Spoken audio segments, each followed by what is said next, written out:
بالله السميع العليم من الشيطان الرجيم. بسم الله الرحمن الرحيم. الحمد لله الذي هدانا لهذا وما كنا لنهتدي لولا أن هدانا الله.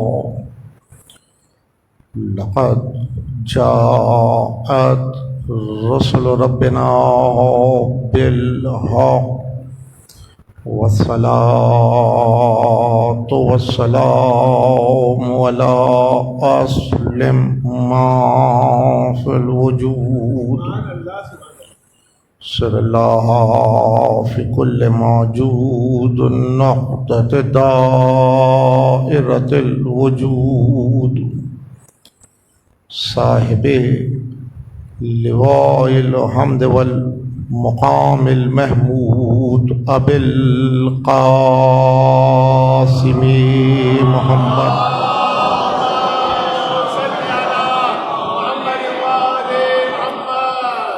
وآله الطيبين الطاهرين المعصومين المظلومين الذين عذب الله عنهم الرجس وطهرهم تطهيرا.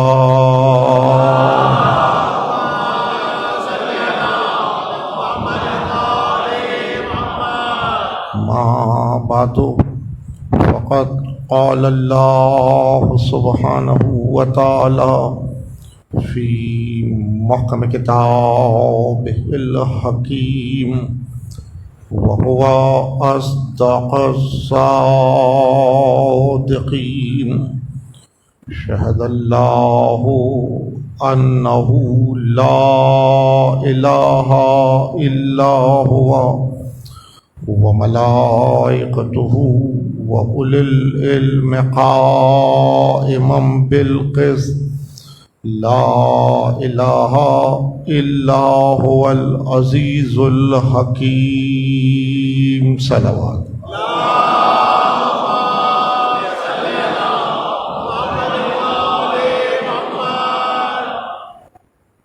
عزیزان گرامی،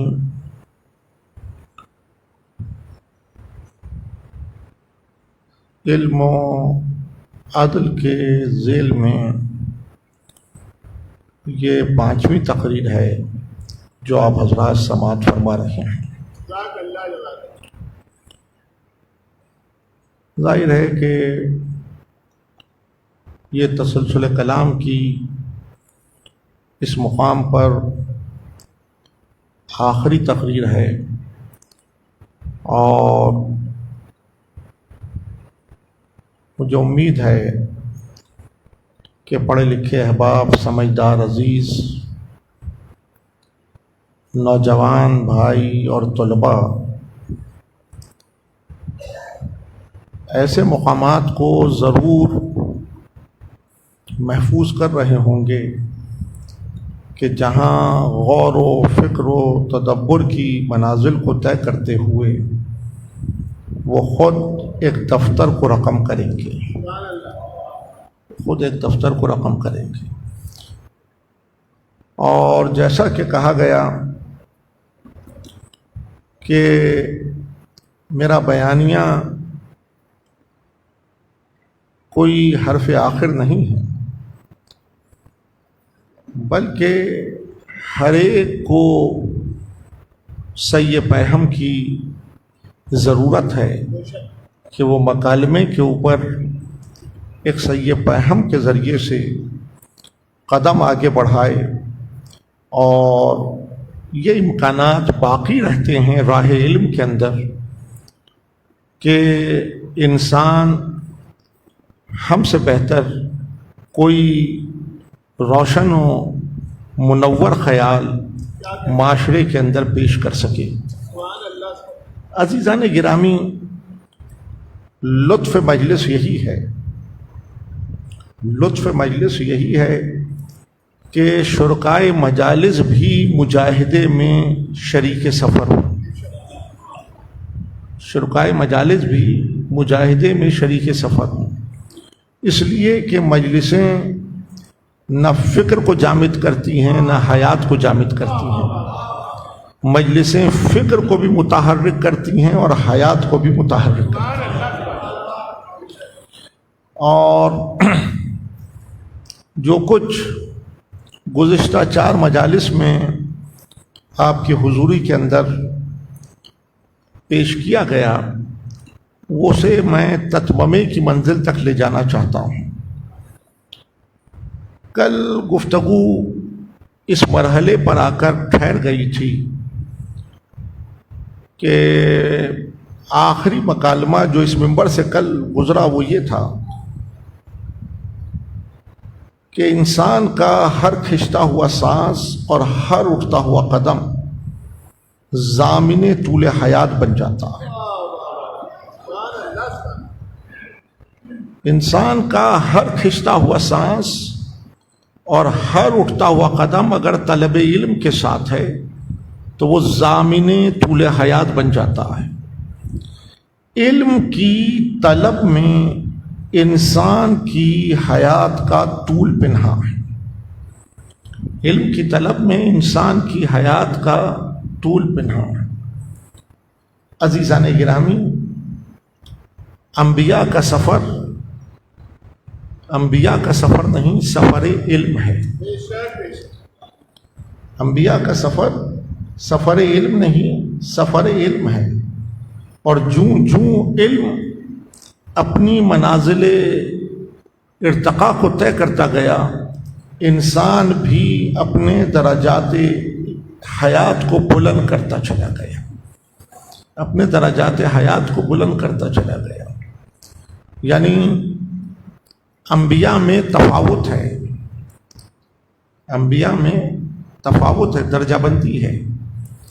کہیں یہ مکالمہ نہیں گزر سکتا کہ میں اس منبر سے کہوں کہ سارے انبیاء برابر ہیں، سارے انبیاء برابر ہیں، نہیں، انبیاء میں تفاوت ہے، اور وہ تفاوت علم کی بنیاد پر ہے، وہ تفاوت علم کی بنیاد پر ہے۔ فضلنا بعضهم علی بعض، ہم نے بعض کو بعض پر فضیلت دی۔ وہ فضیلت رنگ و نسل و قوم و علاقہ و زبان کی بنیاد پر نہیں، وہ فضیلت علم کی بنیاد پر ہے۔ جب تک سفر حیات باقی ہے انسانوں میں تفاوت رہے گا، اور وہ تفاوت علم کی بنیاد پر ہے۔ جیسا جس کا درجہ علم ہوگا ویسا اس کا درجہ انسان ہوگا، اور جوں اس کے درجات علم میں بلندی آتی چلی جائے گی اس کا درجہ انسان بھی بلند ہوتا چلا جائے گا، اس کا درجہ انسان بھی بلند ہوتا چلا جائے گا۔ معصوم نے ارشاد فرمایا، یعنی کلمات قصار کے اندر یہ کلمہ موجود ہے کہ امیر المومنین علی ابن ابی طالب صلوات اللہ وسلام علیہ نے،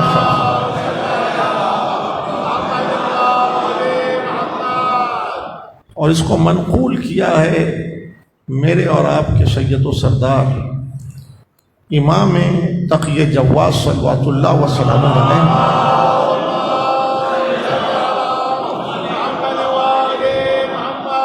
اور محفوظ کیا ہے اس کلمے کو فضل بن شہزان نے۔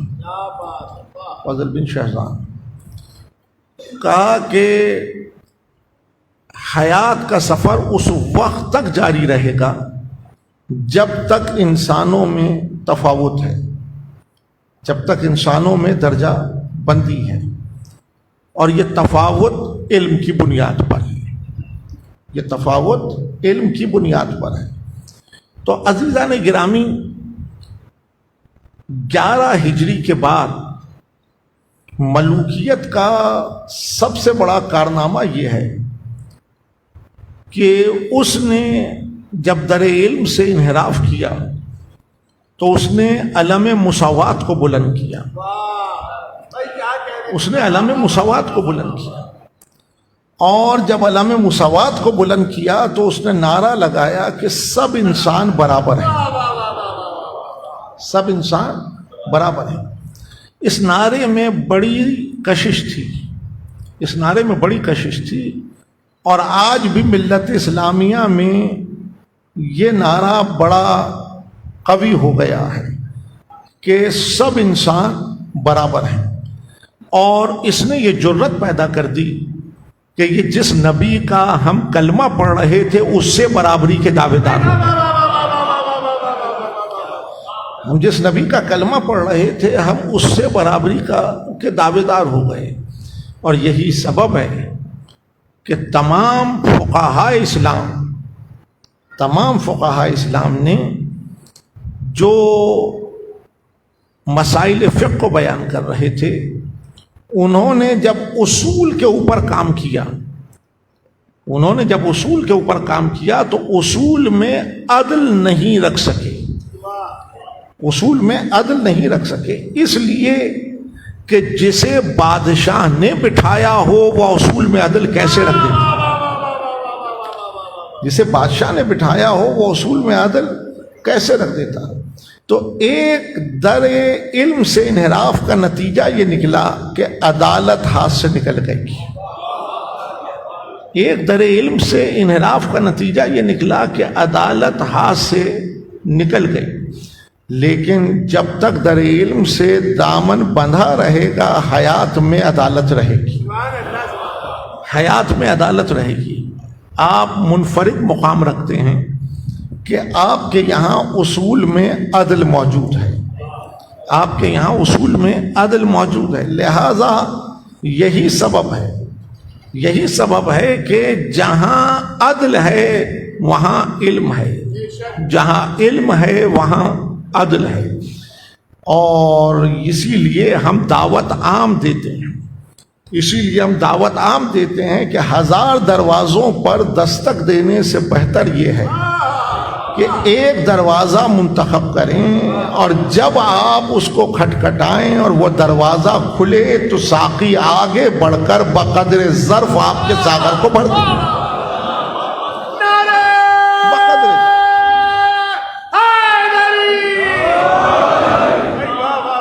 میں نے کسی موقع اور منزل پہ کہا ہے، بچوں کے لیے عرض کر رہا ہوں، کہ زمانہ سوال کرتا ہے مجلس کسے کہتے ہیں؟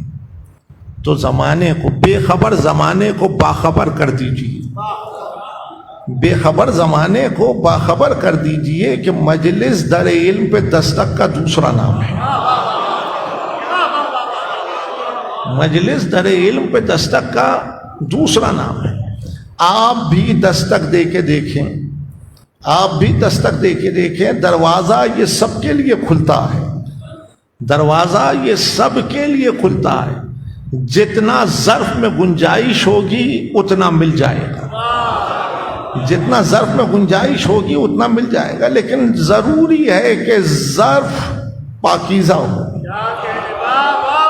ضروری ہے کہ ظرف پاکیزہ ہو. اس کے لیے کل میں نے عرض کیا کہ اگر اس ظرف قلب کے اندر مودت آل محمد قیام پذیر ہو جائے تو عزیزان گرامی یہ نعمت علم سے، نور علم سے سرشار ہوتا چلا جاتا ہے.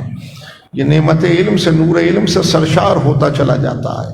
اور جسے یہ نعمت علم ہاتھ آ جائے، جسے یہ نعمت علم ہاتھ آ جائے، اسے اس کی حفاظت نہیں کرنا، اسے اس کی حفاظت نہیں کرنا. یہ اپنے صاحب کی خود حفاظت کرتا ہے،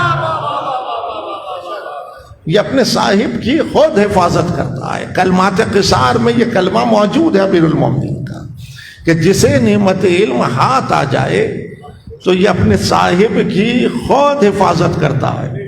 لہذا ہم اپنے آپ کو غیر محفوظ نہیں پاتے، اس لیے کہ جب ہم علم کے طالب ہیں تو ہماری حیات محفوظ ہے. جب ہم علم کے طالب ہیں تو ہماری حیات محفوظ ہے، اس لیے کہ جسے یہ نعمت مل جائے تو عزیزان گرامی اسے اس کی حفاظت نہیں کرنا. یہ اپنے صاحب کی خود حفاظت کرتا ہے۔ اب رک کے کہتا ہوں کہ حیات جب حصار حفاظت میں آ جائے، حیات جب حصار حفاظت میں آ جائے تو زبان قرآن میں اسے متقی کہا جاتا ہے۔ زبان قرآن میں اسے متقی کہا جاتا ہے، یعنی فقہ میں، شرع میں جتنی عبادات ہیں اس کی تعریف ایک مکالمے میں یہ ہے کہ جب آپ ان کو ادا کریں تو آپ حفاظت حیات پر عامل ہو جائیں، اور جب آپ حفاظت حیات پر عامل ہو جائیں تو آپ کو اصطلاح قرآن میں متقی کہا جاتا ہے۔ لیکن عزیزان گرامی، بے خبری کے ساتھ جتنے عمل ہیں، بے خبری کے ساتھ جتنے اعمال آپ بجا لائیں گے وہ عادت کہلائیں گے، لیکن خبر کے ساتھ اگر آپ سانس کھینچیں گے تو وہ عبادت کہلائے گا۔ خبر کے ساتھ اگر آپ سانس کھینچیں گے تو وہ عبادت کہلائے گا۔ ادھر آپ نے طلب علم کے ساتھ سانس کھینچا اور ادھر آپ کی حیات حصار حفاظت میں آ گئی، اور حیات حصار حفاظت میں آئی، زبان قرآن میں آپ متقی ہو گئے، زبان قرآن میں آپ متقی ہو گئے۔ متقی محروم نہیں ہوتا، متقی مایوس نہیں ہوتا، متقی نا امید نہیں ہوتا، متقی شکوہ نہیں کرتا۔ کیوں؟ اس لیے کہ متقی تنہا نہیں ہوتا، متقی تنہا نہیں ہوتا، خالق کی مائیت قیومیہ اس سے ملک ہوتی ہے، خالق کی مائیت قیومیہ اس سے ملک ہوتی ہے۔ یہ قرآن ہے، ان اللہ مع المتقین، اللہ تقوی اختیار کرنے والے کے ساتھ ہے۔ تو مالک کی مائیت قیومیہ جس سے ملک ہو جائے وہ نا امید کیوں ہے، وہ محروم کیوں ہو، وہ مایوس کیوں ہو، وہ شکوہ کیوں کرے؟ اس لیے کہ جب اس کا تار نفس مرکز سے بندھا ہوا ہے تو وہ شکوہ نہیں کرتا، وہ شکر کرتا چلا جاتا ہے، وہ شکوہ نہیں کرتا، وہ شکر کرتا چلا جاتا ہے۔ اور جتنا شکر کرتا ہے، لَإِن شَكَرْتُمْ لَأَزِيدَنَّكُمْ، جتنا تم میرا شکریہ ادا کرو گے میں اس میں اتنا اضافہ کرتا چلا جاؤں گا، جتنا تم میرا شکریہ ادا کرو گے میں اس میں اتنا اضافہ کرتا چلا جاؤں گا۔ اب تصور رزق جس کے پاس جو ہے، اب تصور رزق جس کے پاس جو ہے وہ اس منزل پہ پہنچ کے شکر ادا کرے۔ یعنی کوئی شکم سیر ہو تو کہے پروردگار تیرا شکر ہے، اور کوئی نعمت علم کو پائے تو کہے پروردگار تیرا شکر ہے۔ تو جتنا شکر کرے گا اتنا اضافہ ہوتا چلا جائے گا۔ تو یہ مجلس کیفیت شکر کا دوسرا نام ہے، اور جتنا ہم شکر ادا کرتے ہیں اتنا اضافہ علم ہوتا چلا جاتا ہے، جتنا ہم شکر ادا کرتے ہیں اتنا اضافہ علم ہوتا چلا جاتا ہے۔ مالک آپ کے ساتھ ہے، مالک آپ کے ساتھ ہے، اور جب مالک آپ کے ساتھ ہے تو لطف یہ ہے کہ اب آپ دعوے دار نہیں کہ مجھے اس سے محبت ہے،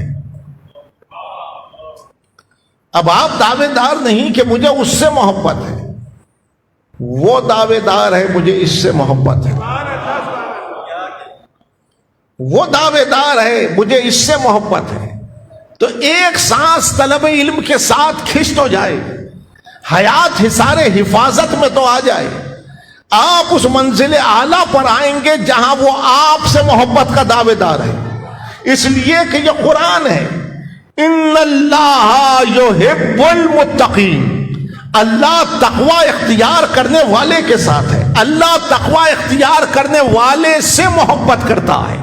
تو ادھر آپ نے ایک سانس طلب علم کے ساتھ کھینچا، ادھر حیات حصار حفاظت میں آئی، اور مالک دعوے دار ہو گیا مجھے اس سے محبت ہے، مجھے اس سے محبت ہے۔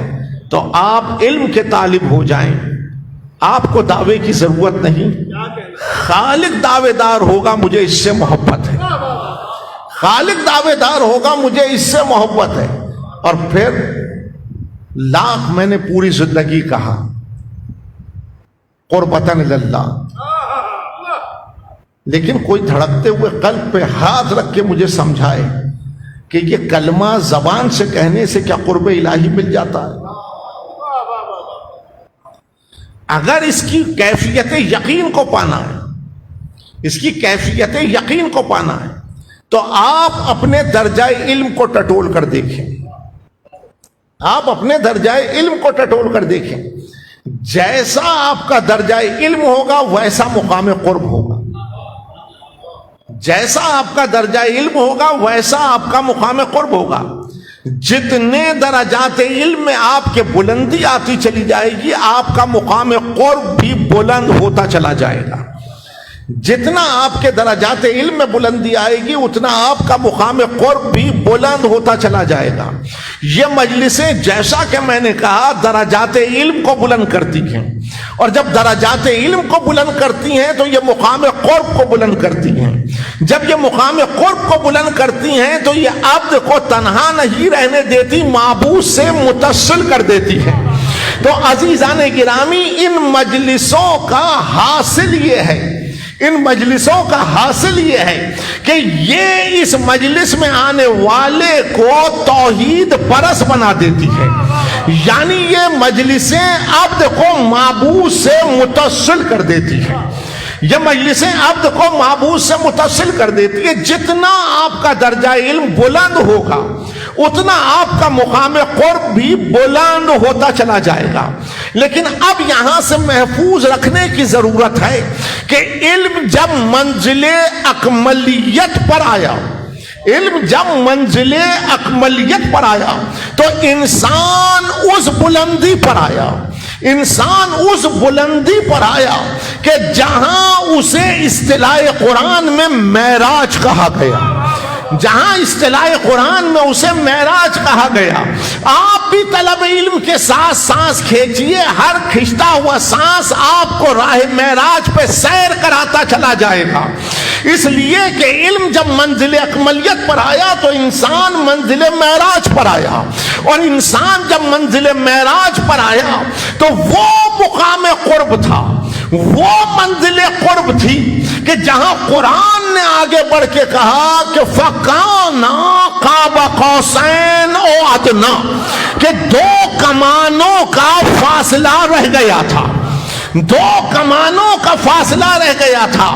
آج بھی کلمہ پڑھ کر حیرت ہے کلمہ پڑھنے والے کو کہ جانے والا گیا کیسے، جانے والا گیا کیسے۔ آپ کو اس کے جانے میں حیرت ہے، مجھے اس کے آنے میں حیرت ہے، آپ کو اس کے جانے میں حیرت ہے، مجھے اس کے آنے میں حیرت ہے۔ عزیزان گرامی، وہ آیا بھی تعارف علم کے لیے اور وہ گیا بھی تعارف علم کے لیے، وہ آیا بھی تعارف علم کے لیے، وہ گیا بھی تعارف علم کے لیے۔ اب یہ بحث میرے پاس نہیں ہے کہ چلمن پڑی تھی تو چلمن کے ادھر کون تھا اور چلمن کے ادھر کون تھا، اس لیے کہ قرآن چلمن کا تذکرہ نہیں کرتا، قرآن تو کہتا ہے دو کمانوں کا فاصلہ رہ گیا تھا۔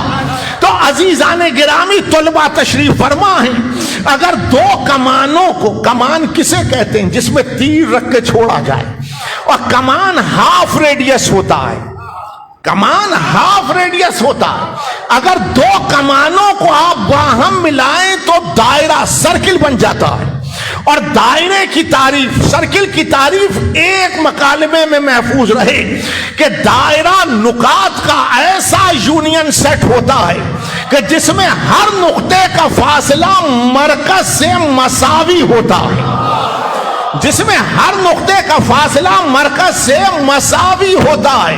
عزیزان گرامی، اگر دائرے میں سفر کرنے والا کوئی نقطہ مرکز سے انحراف کرے تو وہ ٹینجنٹ بناتا ہوا نکل جاتا ہے، پتہ ہی نہیں چلتا کہ کدھر گیا۔ اس لیے نقطہ جب تک مرکز سے مربوط رہتا ہے تذکرے میں رہتا ہے، اور جب مرکز سے جدا ہو جائے تو تذکرے میں نہیں رہتا۔ تو اب تو سمجھ میں آنا چاہیے تذکرہ انہی کا ہے جو کہ مرکز سے مربوط ہے.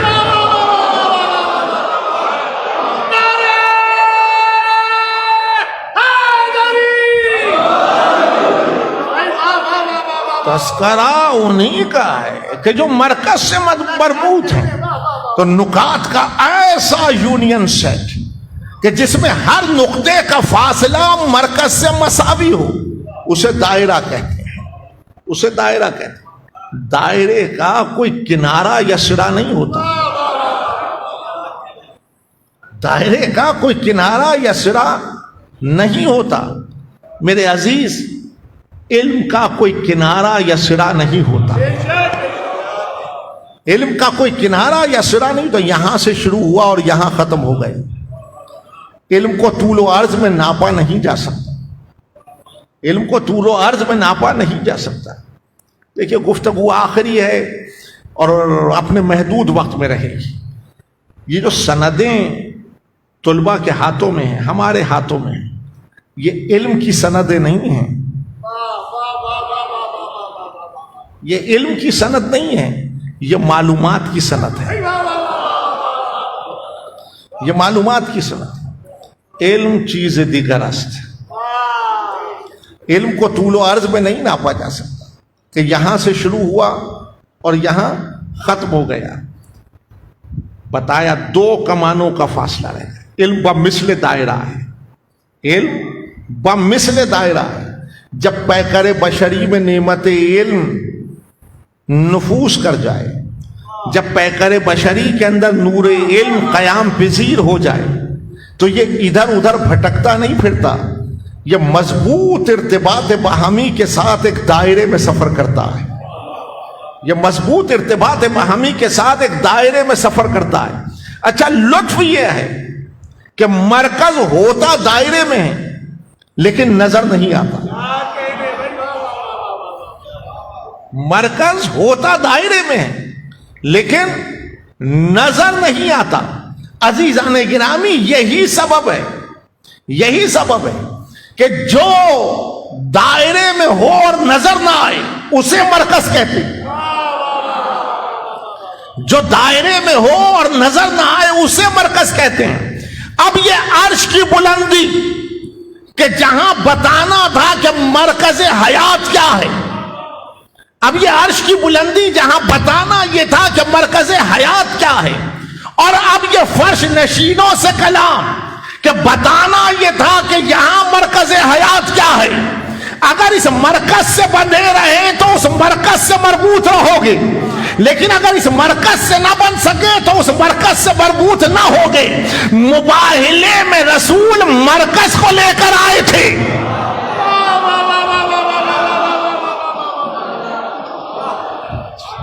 مباہلے میں رسول مرکز کو لے کر آئے تھے، یعنی رسول نے مرکز کو مباہلے میں لا کے بتایا کہ دیکھو، فمن حاجک فیہ من بعد ما جاءک من العلم ونتعلوا ابنانا وابناکم ونسانا ونساکم ثم نبتہل فنجعل لعنت اللہ علی الکاذبین. حبیب، علم آنے کے بعد بھی یہ نہیں مانتے. علم آنے کے بعد بھی یہ نہیں مانتے. مباہلہ 1-2 دن نہیں، مسلسل مسجد نبوی میں قیام رہا.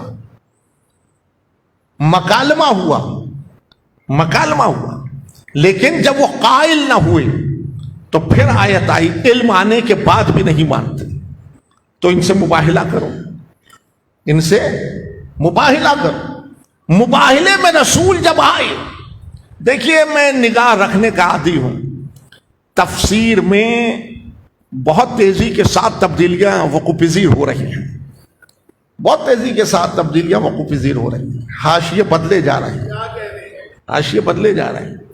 لیکن تھانوی صاحب نے جو ترجمہ کیا ہے، بہت سارے رخ آیات کے بدل گئے ہیں، اس کی تفصیل کبھی عرض کروں گا، لیکن آیہ مباہلے کا رخ بدل نہیں سکے. آیہ مباہلے کا رخ بدل نہیں سکے. انہوں نے بھی حاشیہ لگا کے لکھا کہ رسول نے بلندی پہ خیمہ لگایا تھا، رسول نے بلندی پہ خیمہ لگایا تھا. انہوں نے بھی لکھا کہ آغوش میں چھوٹا شہزادہ تھا، انگوش کو تھامے وہ بڑا شہزادہ تھا، پشت رسالت پر ایک خاتون، ان کی پشت پر ایک نفس. عزیزان گرامی، یہ مختصر سا قافلہ جب اتر رہا تھا بلندی سے تو نصارہ نجران کے علماء نے کہا ہم ان سے مباہلہ نہیں کریں گے، ہم ان سے مباہلہ نہیں کریں گے. حواریوں نے غوغا مچایا، شور کیا، کیوں نہیں کرو گے؟ کہا اب صورت یہ دیکھ رہے ہیں کہ اگر یہ جبل و جبروت کو اشارہ کر دیں تو وہ اپنی جگہ چھوڑ دیں گے. سنتے ہیں آپ، میں نے ایک مکالمے کے لیے زحمت دی کہ اگر یہ جبل و جبروت کو اشارہ کر دیں تو وہ اپنی جگہ چھوڑ دیں گے. تو سوال یہاں یہ ہے کہ وہ صورت کیا دیکھی؟ علم نبوت و امامت و ولایت کو تو پا چکے تھے، لیکن وہ صورت کیا دیکھی؟ وہ صورت یہ دیکھی کہ علم اپنے مرکز کے ساتھ آ رہا تھا، علم اپنے مرکز کے ساتھ آ رہا تھا، نہیں علم عصمت کے جلو میں آ رہا تھا. تو مباہلے نے بتایا جب تک مرکز عصمت ہے تو نبوت کی تابانی بھی سلامت ہے، امامت کی تابانی بھی سلامت ہے، ولایت کی تابانی بھی سلامت ہے. ورنہ تو نبوت بھی مخدوش ہو جائے گی، امامت بھی مخدوش ہو جائے گی، ولایت بھی مخدوش ہو جائے گی. یہی سبب ہے کہ جب ہم نے عصمت کو مرکز تسلیم کیا تو ہمیں نبوت میں کہیں جھول نظر نہیں آتا. ہم نے جب مرکز عصمت کو تسلیم کیا تو ہمیں امامت و ولایت میں کہیں جھول نظر نہیں آتا. اس لیے یہ مرکز ہے، اب مرکز کے مقابل میں جو بھی آئے گا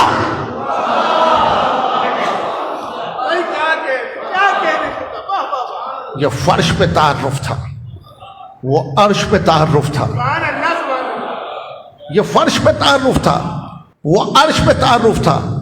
یہاں بھی ختمی مرتبت نے تعارف کرایا مرکز کو پہچانے، اور وہاں بھی ختمی مرتبت متعارف کرا رہے ہیں کہ مرکز کو پہچانو. تو حیات جب تک مرکز سے بندھی رہے گی حدوں میں رہے گی، حیات جب تک مرکز سے بندھی رہے گی حدوں میں رہے گی. مرکز سے ہٹے گی تو حدوں کو توڑ دے گی، مرکز سے ہٹے گی تو حدوں کو توڑ دے گی. میرے عزیز، اقبال کا مصرع ستا رہا ہے، ذمہ داری اقبال کی ہے، ذمہ داری اقبال کی. اقبال نے کہا اے سر خط وجوب و امکان،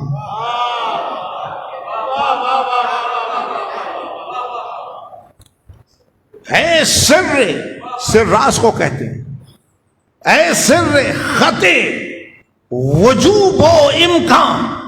پوری رویت اقبال نے ایک مصرے میں سمیٹ دی. کہا دو کمانوں کا فاصلہ رہ گیا تھا، درمیان میں خط ہے اور یہ خط راز ہے، یہ خط راز ہے. راز کا نقطہ کمال پر پہنچ کر، راز کا نقطہ کمال پر پہنچ کر کھل جانا حقیقت کہلاتا ہے. راز کا نقطہ کمال پر پہنچ کے کھل جانا حقیقت کہلاتا ہے. اقبال نے کہا کہ دو کمانوں کے درمیان ایک خط ہے، ایک طرف واجب ہے، ایک طرف ممکن ہے.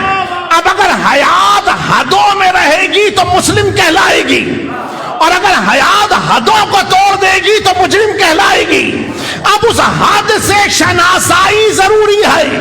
تو اقبال نے دوسرا مصرع دیا کہ تفسیر تو سورہ ہائے قرآن، یہ خط وہ ہے جس کی تفسیر قرآن کے سورے ہیں. تو عزیزان گرامی، وہ جو واجب و ممکن کے درمیان خط کھچا ہوا ہے اسے علی ابن ابی طالب کہا جاتا ہے. تو عزیزان گرامی، عبد و معبود کے درمیان جو حجاب ہے اسے علی کہتے ہیں. اگر حیات ان حدوں میں رہے، اگر حیات ان حد شناس رہے گی تو مسلم کہلائے گی، اور اگر حد کو توڑے گی تو مجرم بن جائے گی. آنے والا آیا بھی تعارف علم کے لیے، گیا بھی تعارف علم کے لیے. علم جب منزل اکملیت پہ پہنچا تو پھر یہ مقام قرب آیا، پھر یہ مقام قرب آیا تو قرآن نے پورے واقعے کو ایک لفظ میں کنورٹ کر لیا، ایک لفظ میں کنورٹ کر دیا، ثم دنا فتدلی،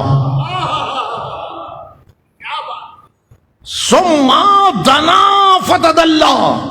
اب اس کی نگاہ ڈول بن گئی تھی، اب اس کی نگاہ ڈول بن گئی تھی، عالم نہیں، عالمین اس کی نگاہوں میں غیب نہیں رہے، حضور ہو گئے تھے۔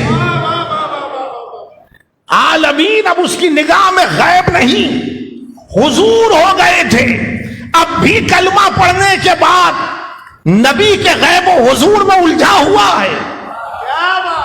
اب بھی کلمہ پڑھنے کے بعد یہ سوال پیدا کر رہا ہے نبی کو کہاں تصرف ہے اور کہاں تصرف نہیں، نبی کو کہاں اختیار ہے اور کہاں اختیار نہیں۔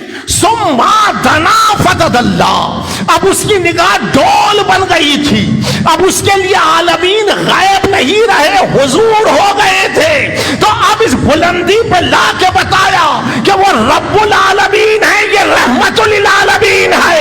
اب جہاں تک اس کی ربوبیت ہے وہاں تک ان کی رحمت ہے، نہیں جہاں تک اس کا تصرف ہے وہاں تک ان کا تصرف ہے، جہاں تک اس کا اختیار ہے وہاں تک ان کا اختیار ہے۔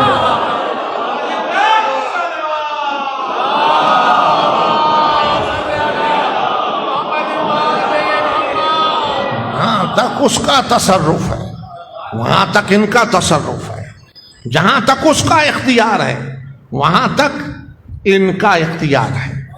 اور پھر گفتگو مسلسل ہے،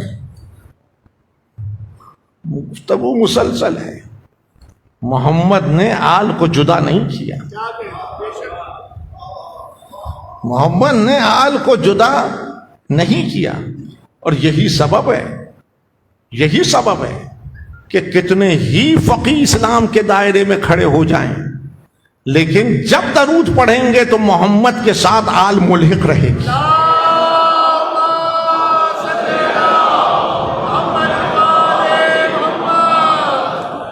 جائیے ملت اسلامیہ میں جتنے فقیہ ہیں سب نے درود میں محمد کے ساتھ آل کو ملحق رکھا۔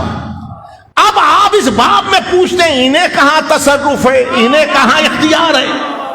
عزیزان گرامی، جہاں ختمی مرتبت کا تصرف ہے وہاں آل کا تصرف ہے، جہاں ختمی مرتبت کا اختیار ہے وہاں آل کا اختیار ہے۔ اور میں تو شکر ادا کرتا ہوں کہ ملت اسلامیہ میں دروازہ اجتہاد بند ہے، ملت اسلامیہ میں دروازہ اجتہاد بند ہے۔ اب آپ اسمبلی میں بل لائیں یا قانون پاس کریں کہ درود میں ان کو بھی شامل کریں، ان کو بھی شامل کریں، جسے چاہے شامل کریں، وہ عبادت میں نہیں آ سکتا، عبادت سے باہر رہے گا۔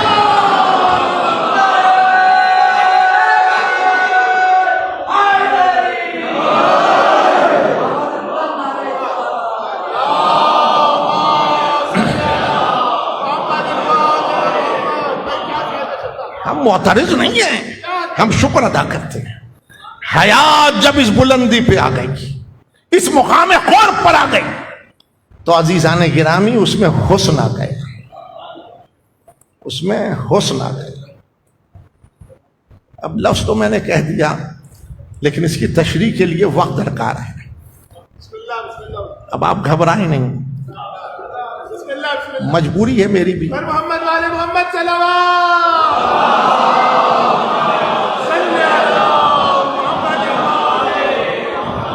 لفظ تو بہت معروف ہے نا، یہ معاشرتی زندگی میں بڑا معروف لفظ ہے، سہ حرفی لفظ ہے سین نون اس، لیکن فلسفہ اس کی تعریف جدا کرتا ہے، منطق اس کی تعریف جدا کرتا ہے۔ علم کلام میں اگر بحث چھڑ جائے تو دفتر کے دفتر رقم ہو جاتے ہیں، اور ادب حسن کی تعریف جدا کرتا ہے۔ تو حسن اگر سمجھ میں آئے گا تو اختیار سمجھ میں آئے گا۔ اب آپ پوچھتے ہیں موضوع کیا ہونا چاہیے، تو موضوع تو ڈھونڈنا پڑتا ہے، تلاش کرنا پڑتا ہے۔ اگر حسن سمجھ میں آئے گا تو اختیار سمجھ میں آئے گا، بحث چھڑ جائے گی حسن و اختیار۔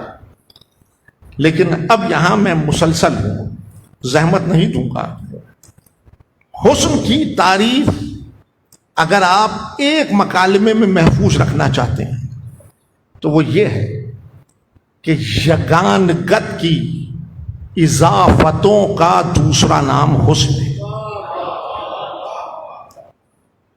یاد رہے گا، یگانگت کی اضافتوں کا دوسرا نام حسن ہے۔ اس کو اچھی طرح محفوظ کر لیں، اور آسان کرنا ہے تو یوں کر دیں کہ جوں آپ طلب علم کے ساتھ سانس کھینچیں گے، آپ کا قد حیات نہیں، آپ کا آسمان بلند ہوگا۔ گزری ہے یہ گفتگو، یعنی جوں آپ کا درجہ علم بلند ہوگا، آپ فلک در فلک سیر کرتے چلے جائیں گے۔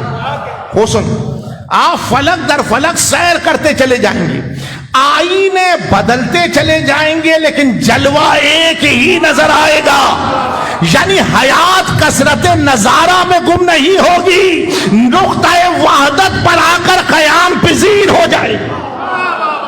حیات کثرت نظارہ میں گم نہیں ہوگی، نقطہ وحدت پر آ کر قیام پذیر ہو جائے گی۔ جب حیات میں حسن آ جاتا ہے تو وہاں ہوا و ہوس کا گزر نہیں ہوتا۔ جہاں حیات میں حسن آیا وہاں ہوا و ہوس کا گزر نہیں ہوتا۔ اب یہ حسن کمال کی منزل ہے، یہ حسن کمال کی منزل ہے کہ جہاں نطق بھی ہوا و ہوس سے بری ہے۔ وما ينطق عن الهوى ان هو الا وحی یوحی، یہ وہ کمال حسن کی منزل ہے کہ حیات جب اس کمال حسن کی منزل پر آتی ہے تو وہ ہوا و ہوس سے بری ہو جاتی ہے، اور جب حیات ہوا و ہوس سے بری ہو جائے تو وہی حق ہوتا۔ حیات جب ہوا و ہوس سے بری ہو جائے تو وہی حق ہوتا ہے۔ اب جہاں حق ہوگا وہاں ہوا و ہوس کا گزر نہیں ہوگا، جہاں حق ہوگا وہاں ہوا و ہوس کا گزر نہیں ہوگا۔ تو عزیزان گرامی، اب تو سمجھ میں آئی حدیث، علی مال حق والحق مالی، علی حق کے ساتھ ہے اور حق علی کے ساتھ ہے۔ اور دعایا کلمہ کیا ہے؟ پروردگار تو حق کو ادھر ادھر لے جا جہاں جہاں علی جائے۔ تو علی اس بندے کا نام ہے کہ جو ہوا و ہوس سے بری ہے، اور جب وہ ہوا و ہوس سے بری ہے تو جہاں علی جائے وہاں حق ہوتا ہے۔ تو تاریخ میں حق تلاش نہ کرو، علی کو تلاش کرو۔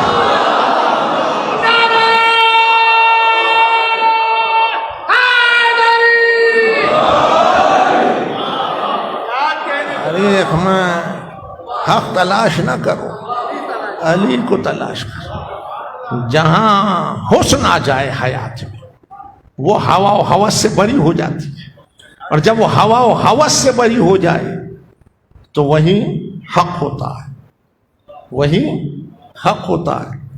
اب سمجھ میں آئے گا اسلام کا پہلا کلمہ ہے۔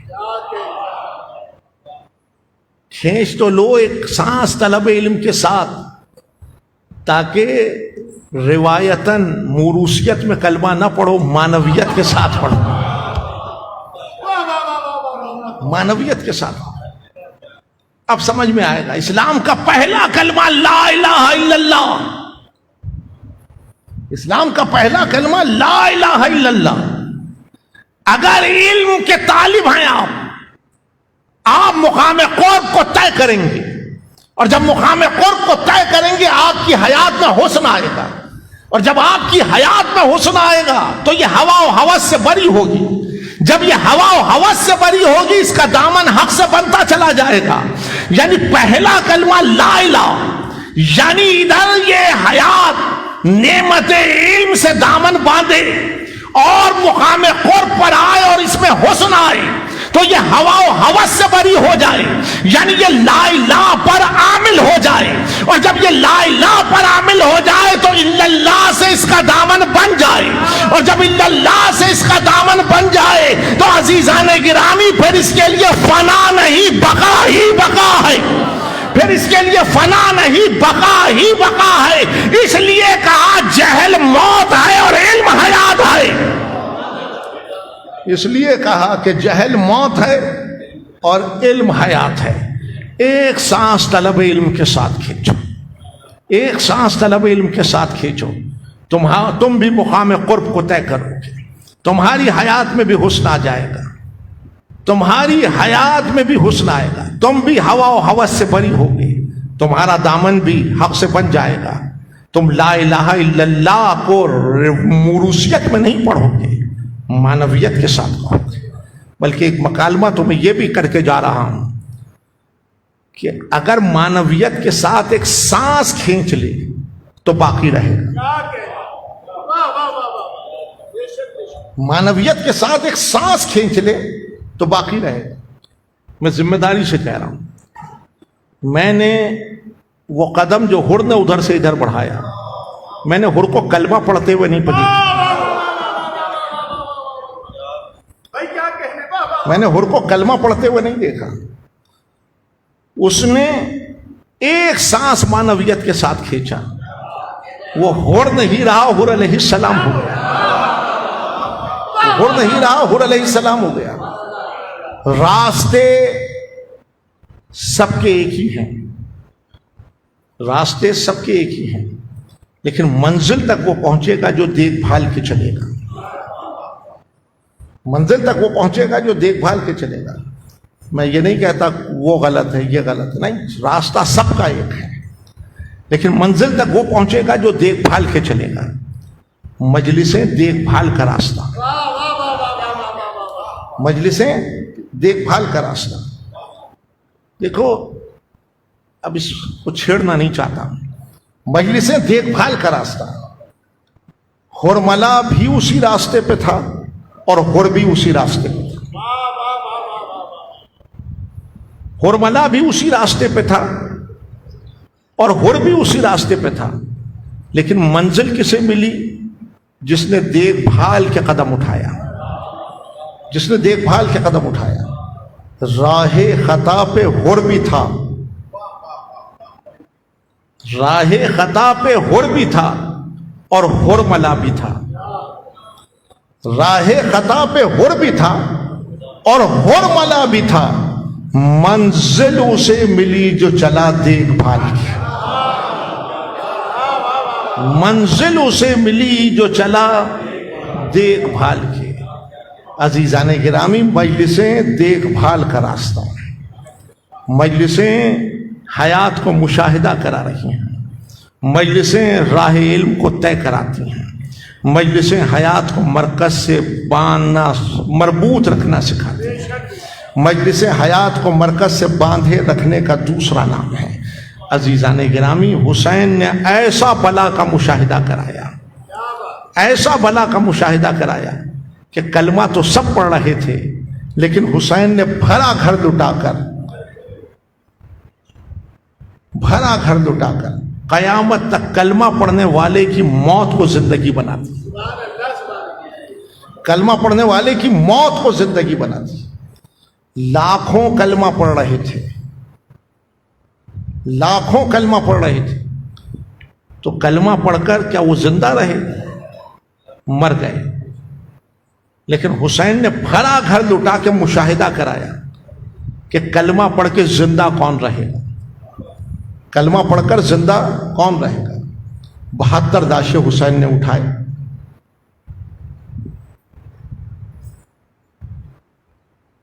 72 لاشیں نہیں اٹھائے, 72 لاشیں نہیں اٹھائے. 72 مرتبہ حسین نے مشاہدہ کرایا نفس انسان. ہوا و ہوس سے جب بری ہوگا حق سے دامن بندھے گا. بس گفتگو یہیں روک دی میں نے. 72 لاشیں نہیں اٹھائے حسین, 72 مرتبہ نفس انسان کو لا الہ کہنا سکھایا. 72 مرتبہ نفس انسان کو لا الہ کہنا سکھایا. عصر عاشور اپنے سر کو تہ خنجر رکھا, اس نفس کو الا اللہ میں جذب ہونا سکھایا, اس نفس کو الا اللہ میں جذب ہونا سکھایا. سر تن سے جدا ہو گیا، نوک سنا کی بلندی پر آیا، نوک سنا کی بلندی پہ آیا. وہ سر زندہ و جاوید ہے، وہ سر زندہ و جاوید ہے. وہ سر نوک سنا کی بلندی پر آیا، دو لشکروں کے درمیان صراط بن گیا، دو لشکروں کے درمیان صراط بن گیا. سب نماز میں کہہ رہے ہیں اہدنا الصراط المستقیم. جسے صراط مستقیم کی تلاش ہے وہ حسین کے سر پہ نگاہ جمائے. جسے صراط مستقیم کی تلاش ہے وہ حسین کے سر پہ نگاہ جمائے. وہ سر جو دو لشکروں کے درمیان آ کے بلند ہوا وہ سر صراط بن گیا. یہ جو بارگاہوں میں علم نصب ہیں یہ ابس نہیں ہے، روایت نہیں ہے، شعوری عمل ہے. یہ اسی سر کی تمثیل ہے. زمانہ اس پہ نگاہ جمائے صراط مستقیم کا پتہ چل جائے گا. زمانہ اس پہ نگاہ جمائے صراط مستقیم کا پتہ چل جائے گا. اس سر نے بلند ہو کے دو لشکروں کے درمیان اعلان کیا کہ قیامت تک مشاہدہ کرے انسان، لا الہ الا اللہ ادھر بھی ہے اور لا الہ الا اللہ ادھر بھی ہے، لیکن فرق یہ ہے کہ ادھر الہ کے ساتھ الا اللہ اور ادھر الہ کی نفی کے ساتھ الا اللہ. ادھر الہ کے ساتھ الا اللہ، ادھر الہ کی نفی کے ساتھ الا اللہ. بے خبری ہزار بتوں کے ساتھ کلمہ پڑھتی ہے اور خبر عنایت کے بت کو توڑ کے کلمہ پڑھتی ہے. جملہ یاد رکھنا، بے خبری ہزار بتوں کے ساتھ کلمہ پڑھتی ہے، خبر عنایت کے بت کو، اکبر معبود کو توڑ کے کلمہ پڑھتی ہے. کہ ادھر الہ کے ساتھ الا اللہ ہے، ادھر الہ کی نفی کے ساتھ الا اللہ ہے. کوئی نگاہ اقبال تو رکھے تاکہ اسے خود ہی سمجھ میں آ جائے. کوئی نگاہ اقبال تو رکھے اسے خود ہی سمجھ میں آ جائے.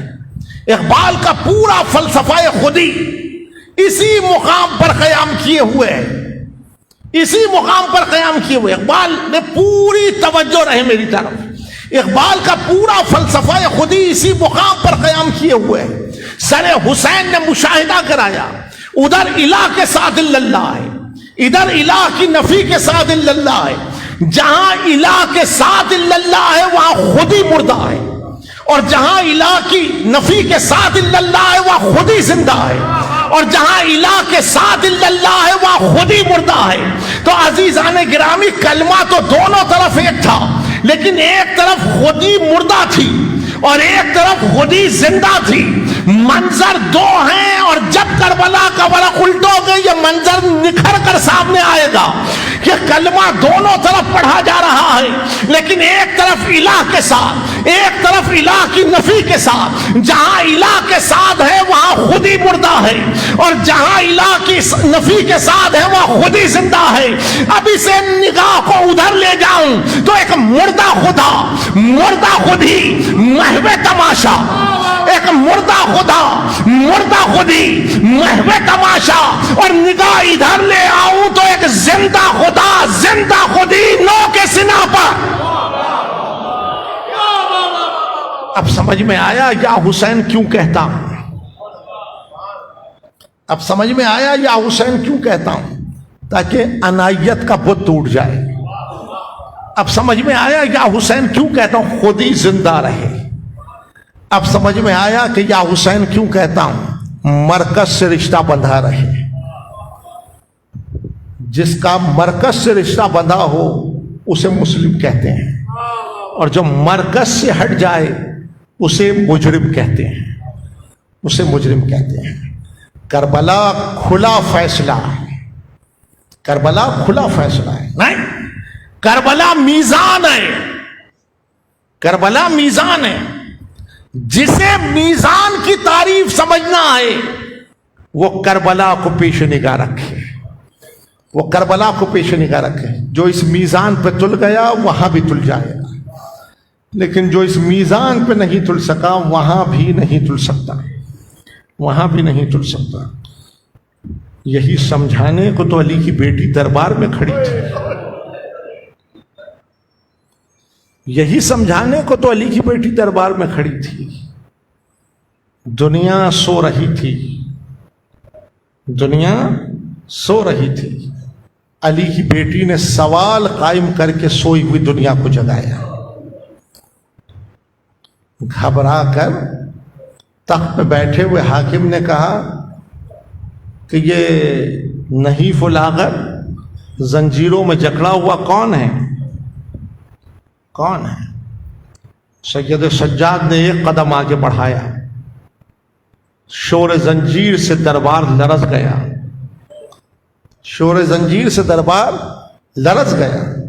سید سجاد نے سر کو بلند کرتے ہوئے کہا اگر تو کہے، ہے کسی میں جرأت کہ کہے سید سجاد بیمار تھے، سید سجاد کمزور تھے؟ وہ بیمار نہیں، وہ قیامت تک بیماروں کی شفا کا ضامن ہے. وہ مجبور نہیں ہے، وہ صاحب اختیار ہے. سر کو بلند کرتے ہوئے کہا اگر تو کہے، مکالمہ یاد رکھیے، اگر تو کہے تو ان لکڑیوں کے ڈھیر پہ سوار ہو کے میں اپنا تعارف کراؤں. ان لکڑیوں کے ڈھیر پر سوار ہو کر اپنا تعارف کراؤں. کیا محسوس کر رہے ہیں آپ؟ سلام سید سجاد کی بارگاہ میں ایک مکالمے میں ملوکیت کی عمارت کو گرا دیا ہے. ایک مکالمے میں ملوکیت کی عمارت کو گرا دیا. کہا اگر ملوکیت کے تصرف میں ہے تو یہ لکڑیوں کا ڈھیر ہے، اور اگر معصوم قدم رکھ دے تو یہ منبر رسول ہے. معصوم قدم رکھ دے تو یہ منبر رسول ہے. کہ اگر تو کہے تو ان لکڑیوں کو ڈھیر پہ سوار ہو کے اپنا تعارف کراؤں. سید سجاد زنجیر کے شور میں ایک ایک سیڑھی کو طے کر رہے تھے، اور یہ پہلا اور آخری خطیب ہے جو زنجیروں میں جکڑا ہوا خطبہ دے رہا تھا، جو زنجیروں میں جکڑا ہوا خطبہ دے رہا تھا. سید سجاد نے کہا جو جانتا ہے وہ پہچان لے، جو جانتا ہے وہ پہچان لے، جو نہیں جانتا وہ جان لے. میں مکہ و منا کا بیٹا ہوں، میں مکہ و منا کا بیٹا ہوں. ہے کسی میں قوت جو اس شان سے مکالمہ کرے؟ کہا میں مکہ و منا کا بیٹا ہوں، میں زمزم و سبیل کا بیٹا ہوں، میں زمزم و سبیل کا بیٹا ہوں. اور پھر آپ نے ایک طویل خطبہ دیا.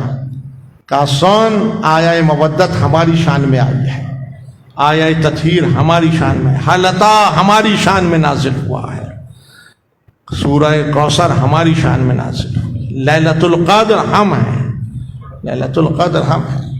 مسلسل خطبہ، اور خطبہ دیتے دیتے ایک مرتبہ کہا کہ سن، بسم اللہ ہمارا افتتاحیہ ہے، بلغ ہمارا اختتامیہ ہے. بسم اللہ ہمارا افتتاحیہ ہے، بلغ ہمارا اختتامیہ ہے. سید سجاد کا خطبہ جاری تھا، دربار منقلب ہو رہا تھا. مؤذن کو اشارہ کیا، مؤذن نے اذان کہنا شروع کی. مؤذن نے کہا اللہ اکبر، اللہ اکبر. سید سجاد نے کہا کہ میری رگوں میں دوڑنے والے لہو کی ایک بوند گواہ ہے کہ بڑائی اسی کے لیے ہے، بڑائی اسی کے لیے ہے. مؤذن نے کہا اشہد ان لا الہ الا اللہ، کہ میرا گوشت پوش، میری ہڈیاں گواہ ہیں کہ وہ وحدہ لا شریک ہے، وہ وحدہ لا شریک ہے. لیکن جب مؤذن نے کہا اشہد ان محمد رسول اللہ، تو سجاد نے ایک قدم نیچے رکھا اور کہا مؤذن تجھے اس نام کی عظمت کی قسم ہے رک جا، تجھے اس نام کی عظمت کی قسم ہے رک جا. مؤذن رکا تو تخت پہ بیٹھے ہوئے حاکم کی آنکھوں میں آنکھیں ڈال کے کہا او یزید بس اتنا بتا، یہ تیرے جد کا نام ہے یا میرے جد کا نام ہے؟ دربار میں انقلاب تھا، دربار میں انقلاب تھا. عزیزان گرامی، زندان میں مقید کر دیا آل محمد کو، زندان میں مقید کر دیا آل محمد کو. لیکن سلام حسین کی بیٹی کی بارگاہ میں، جس نے در زندہ پہ کھڑے ہو کے شامیوں کے بچوں کو کربلا سنائی، اور کربلا سنا سنا کے اس بچی نے ملک شام میں انقلاب برپا کر دیا ہے۔ کربلا سنا سنا کے اس بچی نے ملک شام میں انقلاب برپا کر دیا۔ جب شام ہوتی اور شامیوں کے بچے آتے تو حسین کی بیٹی در زندہ پہ آ کے کھڑی ہوتی اور شامیوں کے بچوں کو کربلا سناتی، کربلا سناتی۔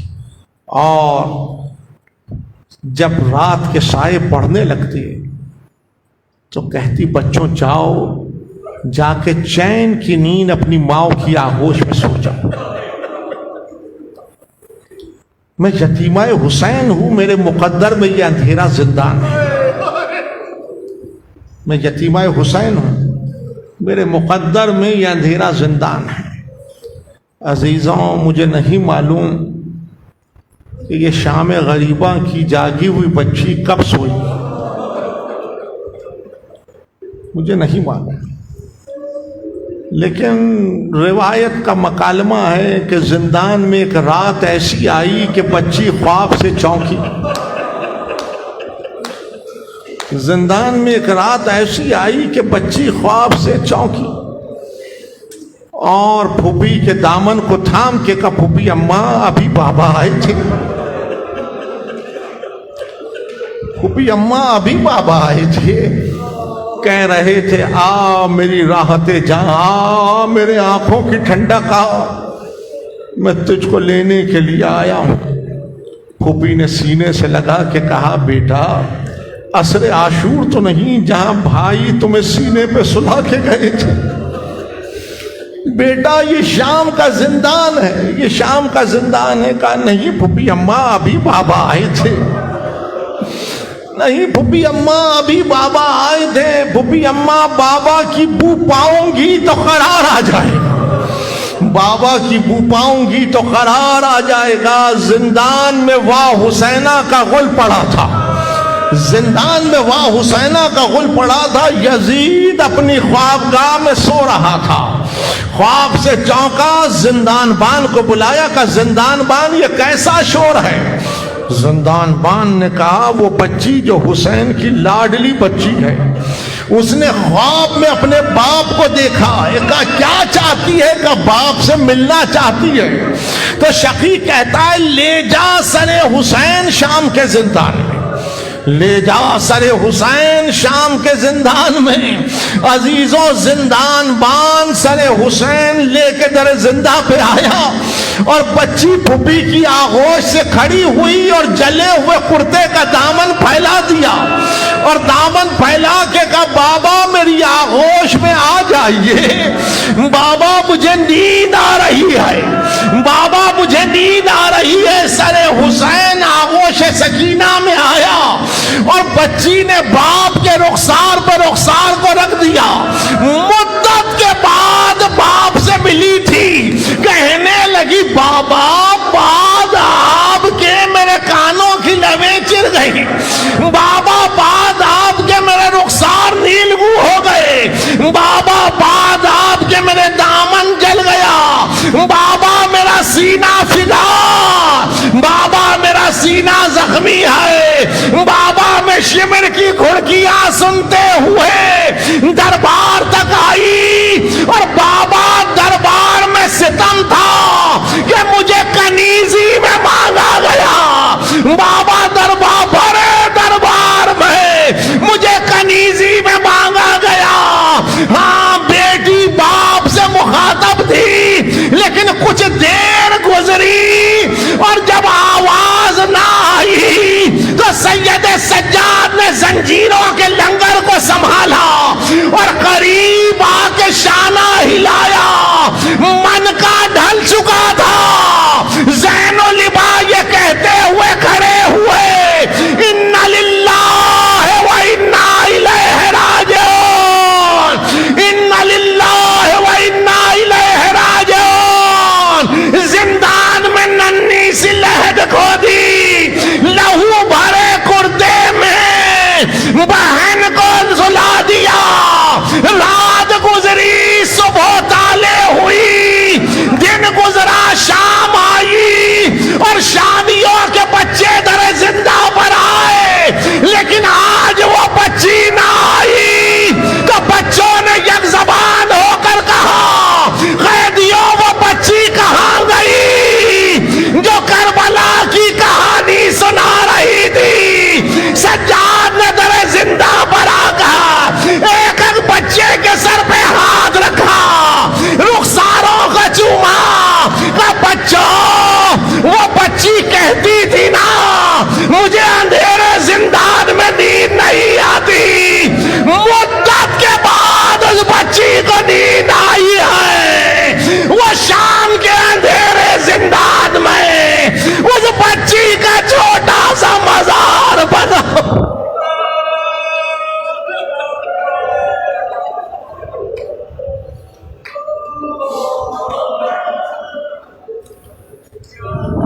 وسيعلم الذين ظلموا أيام منقلب ينقلبون الہی و سیدی یا مولا یا پروردگار ہماری اس عبادت کو اپنی بارگاہ میں قبول فرما۔ پروردگار حاضرین مجلس کی جملہ حاجات شریعہ کو بردا۔ پروردگار بانیان مجلس کی توفیقات میں اضافہ فرما۔ بانی ادارہ جناب منظور مہدی صاحب علیل ہیں، دعا کریں بحق بیمار کربلا انہیں شفائے کاملہ اور عاجلہ علاج۔ پروردگارہ بانیان مجلس کے مرحومین، حاضرین مجلس کے مرحومین، شہدائے ملت جعفریہ کے درجات کو بلند فرما، ان کے گناہان کبیرہ و صغیرہ کو معاف فرما۔ پروردگار جہاں جہاں انسان بیمار ہیں، دنیا جس وبائی مرض میں گرفتار ہے، بالخصوص منظور مہدی صاحب، پروردگار سب کو شفائے کاملہ اور عاجلہ عنایت فرما۔ پروردگار جو بے روزگار ہیں انہیں روزگار عطا فرما، جو برسر روزگار ہیں ان کے رزق میں خیر و برکت عطا فرما۔ پروردگار مقامات مقدسہ کی حفاظت فرما۔ پروردگار ملت کو متحد رکھ، مملکت کی حفاظت فرما۔ ظہور حضرت حجت میں تعجیل فرما۔ ماتم حسین حسین۔